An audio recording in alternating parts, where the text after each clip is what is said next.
Lord of the Mysteries. Chapter 362. The Secret Deed Ritual. A male voice? Is it Mr. Hanged Man or Little Sun?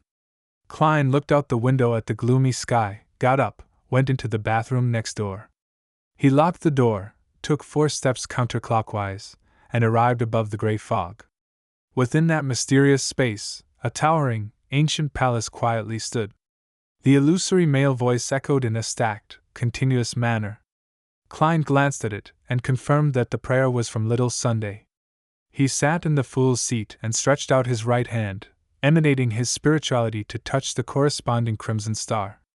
Suddenly, the voice became clear and layered, and Klein quickly figured out what the sun was talking about.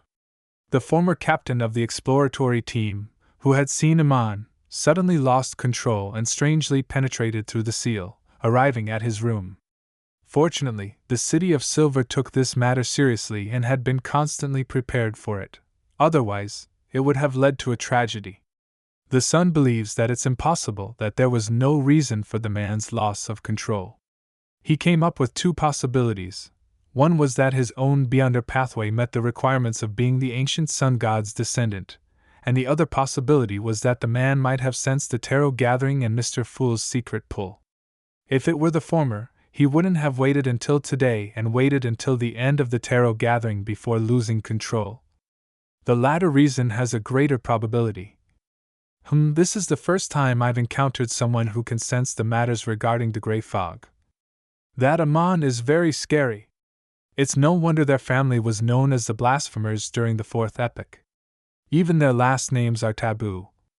Klein subconsciously looked at the crimson star and the corresponding supplicant. He carefully observed the blurry image of Little Sun to see if there was anything abnormal with him. Klein believed that Amon wouldn't be so easily eliminated.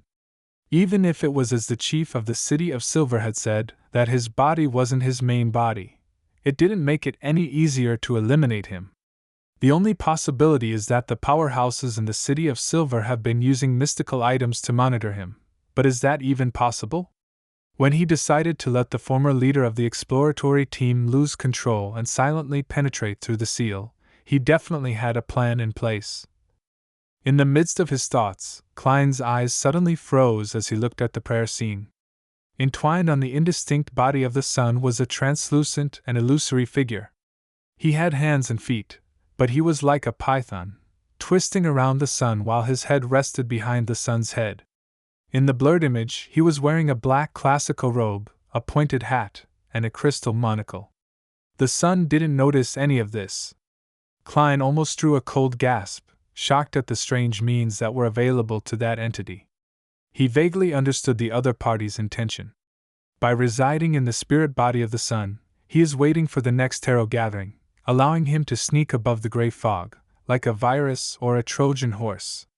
When that happens, my control over this mysterious space might be snatched away. He's truly a blasphemer. Fortunately, Little Sun is rather naive and straightforward, so he immediately reported this to me. Through the corresponding crimson stars and the power of the gray fog, I was able to discover his peculiar state. Klein drew a breath and tried to calm himself. At that moment, he had to respond. He had to quickly think of a way to get Amon out of the sun, or temporarily expel the sun out of the tarot gathering. Looking at himself, from his Beyonder powers of magician, clown, and seer, to Azek's copper whistle, the Black Emperor card, the all-black eye, the sun brooch, the biological poison bottle, and so on, Klein couldn't find a way to deal with Amon. Amon's sequence is definitely above sequence 4, and the means available to him must be sufficiently strange. To be able to escape from the City of Silver's mystical artifacts and powerful demon hunters, it means that he isn't something which can be easily eliminated with ordinary objects or powers.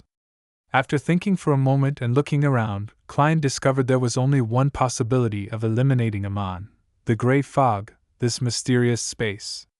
I have to think of a way to pry its power away. The sacrifice and bestowment ritual from before are examples. With this train of thought, Klein turned his gaze to the Book of Secrets.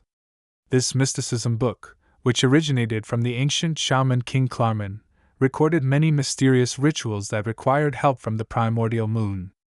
Klein, who had been reading it before, vaguely remembered that a few of them were suitable for such a scenario. Of course, it was unknown what changes he would have to make after directing it towards the Fool. He could only keep his hopes up and try his best. As Klein flipped through the book, his eyes stopped at a ritual. Blood Moon Sacrifice. This ritualistic magic was clearly different from the simple ones that Klein had learned before, and it used the element of a secret deed. The process was to use a material rich in spirituality, preferably the blood of a beyonder, to write the honorific name of the target of the secret deed on an animal hide, and to draw the corresponding symbols and magic labels. If necessary, the specific circumstances of a given time and place also had to be taken into account. When this was done, the ritual host would set up the altar, pick up the piece of hide, and repeat the honorific name, letting their spirituality to seep into the hide, gradually spreading it out, little by little, to form a hidden bond with the corresponding great being, and obtaining the corresponding soul-body experience, or help. The final outcome of this ritual was unknown. It all depended on what the hidden or great being bestowed. Or rather, according to one's characteristics, the knowledge and power one could gain through that secret bond were also different. This kind of rather vague and subjective ritual gave Klein enough freedom to modify and manipulate it. If he had assumed the stance of forcefully eliminating Amon from the beginning, then Amon would have certainly resisted and created a dangerous accident. If the target of the secret deed were the true creator or the hidden sage, it's normal for the ritual to end in madness. Klein mumbled as he conjured a pen and paper and began to modify the Blood Moon Sacrifice to turn it into a secret deed ritual that belonged to the Fool. First, he replaced the honorific name with the 3 sentences of King of Yellow and Black. Then, he replaced the symbolic symbol with the one behind the seat of the Fool. It was a unique symbol made up of a part of the pupilless eye that represented concealment, and the contorted lines that represented change. The third was to design the corresponding magic label according to the symbols and his mysticism knowledge. This was the most difficult step. Any mistakes would cause the entire ritual to produce unpredictable developments. Lastly, he had to modify the layout of the altar to make it closer to the Fool and to the King of Yellow and Black. After busying himself for quite a while, Klein had a new secret deed ritual, but he was unsure if it would work. He examined it over and over again, and after confirming that there were no mistakes, he emanated his spirituality and heavily replied to Little Sun. "I'm aware. I have something to task you with. Let's see if this ritual works." The son Derek suddenly woke up from his dreamless slumber. Before his eyes were the boundless gray fog and the lofty Fool. His ears echoed with bits of illusory and distant words. He knew that Mr. Fool would occasionally ask the members of the Tarot Club to make small attempts as if to verify something. He wasn't surprised by this, and he immediately sat up and began to search for a monster hide, exotic herbs, and other objects.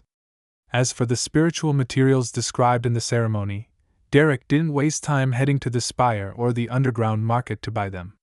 He picked up the axe of Hurricane and sliced a tiny wound in his arm. Silently, he used his own blood as ink, and he wrote the name of the Fool and its corresponding symbols and magic labels on the pitted monster hide. After a while, he put down the quill that was stained with blood. He saw many mysterious symbols on the hide, and the colors were bright red and had an indescribable hint of demonic dealings. After dealing with the wound on his arm, the pale-faced Derek quickly finished setting up the altar. He picked up the blood-red word and all kinds of terrifying symbols from the hide and held it tightly in his hand. He looked at the flickering candle flame in front of him, closed his eyes, lowered his head, and repeatedly recited the honorific names of the Fool. The Fool that doesn't belong to this era, the mysterious ruler above the gray fog, the King of Yellow and Black who wields good luck. Derek's spirituality slowly flowed out and infused the hide, and the words in Jotun and the magic symbols on it quickly brightened. It was a startling crimson color. At that moment, he, who had already entered into a cogitation state, was only feeling his psyche gradually dissipate as it floated to an immeasurable height, coming into contact with the grayish-white fog and the hidden great being. above the gray fog, inside the palace that looked like a giant's residence. Noticing that the sun had not shown any signs of delay in preparing the ritual, Klein chose to wait there above the gray fog. Suddenly, he felt the entire mysterious space start to tremble. That motionless grayish-white fog started to flow. The crimson star corresponding to the sun shined brightly and emitted illusory rays of light like the tide. These countless rays of light condensed into a blurry figure of the sun.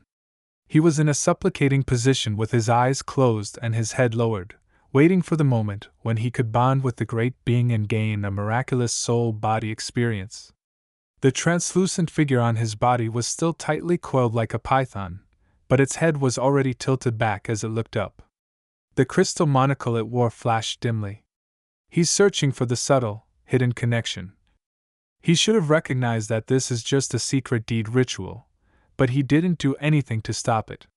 Is he trying to find the connection through it? Klein suddenly came to this realization, and felt the gray fog and the mysterious space above it simultaneously rippling with power. However, for the time being, Klein couldn't combine these forces with his own spirituality to create a beyonder effect that could exorcise the evil spirit, unless there was another corresponding ritual. Clearly, this was impossible. He couldn't maintain two rituals simultaneously. Klein's eyes quickly swept the area in front of him, and his gaze stopped at the sun brooch.